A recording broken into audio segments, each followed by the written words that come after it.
होला फुलभुटे चोलीमा फुलभुटे चोलीमा ओठमा लाली आँखैमा गाजलो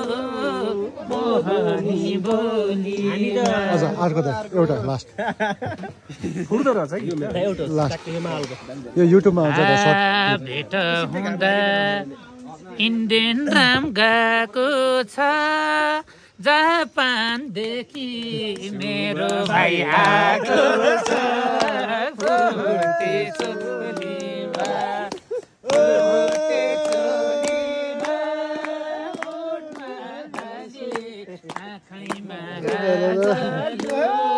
मोहनी बोलीमा फुलभुटे चोलीमा ओठमा लाली आँखैमा गाजलो मोहनी बोली